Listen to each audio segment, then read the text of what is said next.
Alam po ninyo, ako'y nangihinayang sa ating bansa, sa ating bayan. Mayaman kasi po ang ating bansa. Maraming mga negosyante at turistang gustong pumasok dito. Maraming humahanga sa mga Pilipino. Pati sa ugali at kultura ng Pilipino, tayo'y hinahangaan. Bilib ang malalaking bansa sa atin. At ang international community talagang iba ang tingin sa Pilipinas.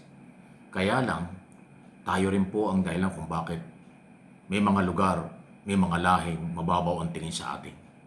Kasi kita nila, nababasa nila, napapanood nila, lalo na po sa napakalakas na global technology, social media, na Pilipino rin ang sumisira sa ating kalikasan, sa katatagan ng politika, at ang ating gobyerno pangkalahatan. Kasi nga sobra ang politika at pagkakainteres na maghawak, manatili at mapasok sa gobyerno. Kasi sa ibang bansa ho kasi, maniwala kayo, tanongin nyo sa lahat ng Pilipinong nakarating na sa ibang bansa. Ang mayamang bansa, ang mga opisyalis nila, paglilingkod lang ang layunin. Serbisyo at sumusunod sa kanilang mga batas. At ang lumalabag sa batas, pinapanagot nila sa kanilang mga kapangyarihan. Hindi katulad dito sa atin. Mas marami ang intriga, siraan, at personal at political interest ang nangingibabaw. Yun ang sumisira sa ating kayamanan at katatagan. Personal ko pong opinion yan. Okay? Kung iba ang inyong paniniwala, nasa sa inyo yun. Pero ako, hindi nyo pwedeng pigilan na sabihin ko kung ano ang aking nararamdaman at nakikita. Kasi Pilipino ako. Isipin po natin mga kaibigan, ang Pilipinas ay Pilipino. Ang gobyerno ay mga mamamayang Pilipino. Ang nasa gobyerno noon at ngayon, lahat yan temporary lang. Kung meron kayong nakikitang paglabag sa batas, yung kasalukuyang nakaupo sa gobyerno, kasuhan po ninyo. Ang presidente may immunity sa korte, sa mga kaso, so sa impeachment. Tapos na yung nakarang impeachment, o di paghandaan nyo sa 2027 kung meron kayong sapat na basehan, ebidensya. Eh itong nakaraang impeachment, kaya kasi hindi tinanggap, wala kasi nag-endorse yung congressman eh. Hindi ko naman maintindihan doon sa mga nag-file ng impeachment, alam naman nila, mga dati pa nga silang congressman at mga abogado, alam nila, pag walang nag-endorse na congressman, hindi yan tatanggapin ng Secretary General's Office. Ang tamang proseso, mag-endorse ka, tapos magreklamo ka, tapos may mag-endorse yung congressman, tuloy-tuloy yan. At saka agapan nyo. Masyado kayong na-late eh.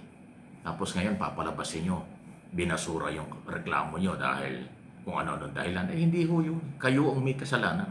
Kung nauna kayong nag-file, tapos meron kayong nag-endorse na congressman, ay kasama yan na matatalakay.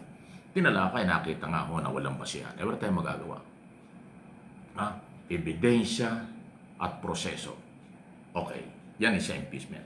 Ngayon, sa korte, dahil ang Pangulong nakaupo ay hindi pwedeng kasuhan, meron siyang immunity, ay di kasuhan nyo yung mga taga-gobyernong nasa ilalim ng Office of the President. Napakarami yan eh. Kung sa tingin ninyo ay mali yung ginawa ng secretary, mali yung mga taga-executive department na walang immunity, kasuhan nyo sa korte. Ganun po yung proseso. Huwag puro paratang at kung ano-ano. Tapos social media ang gagamitin nyo. Ay wala akong mangyayari dyan. Ako, tagal ko na ho sa media. 38 years na ako sa broadcast industry, radio at television. Talaga ang media, public service, balitaan lang yan. Malaya ang talakayan dyan. Pero hindi yan makapagbibigay ng sapat na katarungan. Ang katarungan ay sa tamang proseso, yan ay sa korte. Okay? Paalala lang po yan. Kaya nga, yan kasi yung pinagtataka rin ng malalaking mga bansa sa mundong ating ginagalawan. Bakit dito sa Pilipinas, sumusobra ang politika samantalang may batas, hindi ipatupad at hindi yun ang sundin? Totoo naman yun. Alam nyo kung nagkakaisa lang ang Pilipinas at ang mga Pilipino dito sa bansang ito, mayaman talaga tayo. Tataas ang respeto sa atin ng international community. Maraming kapitalista at turistang papasok dito. Madidevelop sa atin yung 7,500 island na magagandang lugar sa Pilipinas. Tayo lang ang merong ganyan. Isa tayo sa napakarami ng mga isla na napakaraming kayamanan at pwedeng i-develop. Pero natatabunan niya dahil sa sobrang kinakalimutan kahit yung mga local government. Mula governor hanggang mayor, ang dami lang pwedeng gawin sa probinsya. Hindi sila dapat umaasa lang sa national government. Kayong mga nasa baryo, nasa bukid, marami hong pwedeng i-develop yan. Huwag na ninyong asahan yung national. Diyan pa lang hong magsisimula. Ang magandang sakahan, produksyon mula sa mga farmers, mula sa mga lehitimong mga mamamayan, sa mga bukid, mga purok, barangay, at mga probinsya. Nandyan po ang kabuhayan. Dito sa siyudad, Metro Manila at iba pa, puro opisina lang yan. Walang mag-uopisina kung walang produksyon, walang materyales, walang produkto. Ang produkto ay manggagaling sa mga lehitimong mga mamamayan sa labas ng Mega Manila. Dito sa Metro Manila, punong-puno na dito. Hindi na kailangang i-develop ang Metro Manila. Pero lumalabas laging dito lang ang lahat. Hindi po. Kaya tama yung ginagawa ng ating Pangulo. Umiikot sa mga probinsya, inatasan ng mga sekretary, i-develop, pagandahin ang kali. Kaya nga yung Marlica Highway sa lahat ng bansa, sa lahat ng lugar, Luzon, Visayas, Mindanao ay pinalalakas. Kasi yan ang tamang transportation. Pagpapabilis ng transportation ng lahat ng kalakal at pati ho ang mga negosyante ay mahikayat magpundar ng negosyo sa iba't ibang mga lugar, isla. Dahil kung mayroong maayos na transportation, tapos may maayos na communication, tapos may magandang seguridad, ang pulis at militar, panalo tayo. Di ba? Yun eh. Sa totoo lang ho, meron tayong kanya-kanyang paniniwala. Pero ang paniniwala ko ay uunlad at magiging maunlad ang bansa kung tayo nagkakaisa. Ang hindi makakaisa o makikiisa sa ating mga pangarap na maging maunlad ang ating bansa ay hindi ko alam kung anong layunin nila. Kayo na ang bahala doon. Okay?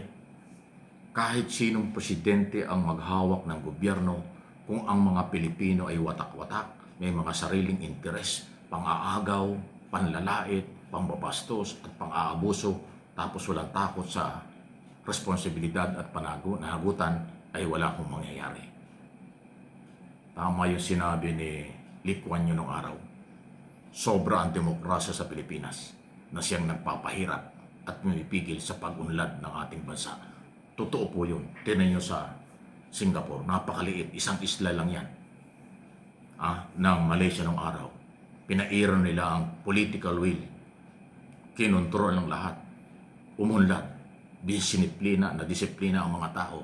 Kahit mga dayuhan may disiplina, maunlad, mayaman ng bansang Singapore. Ganyan ang dapat nating pamarisan. Dito sa atin, pag itinama mo, galit pa sa'yo eh. Pag sinabi mong mali sila, pagbabantaan ka pa eh. Yan ang Pilipino. Kakunti naman yan, pero kayo mag-alala. Hindi ho magtatagumpay ang kasamaan.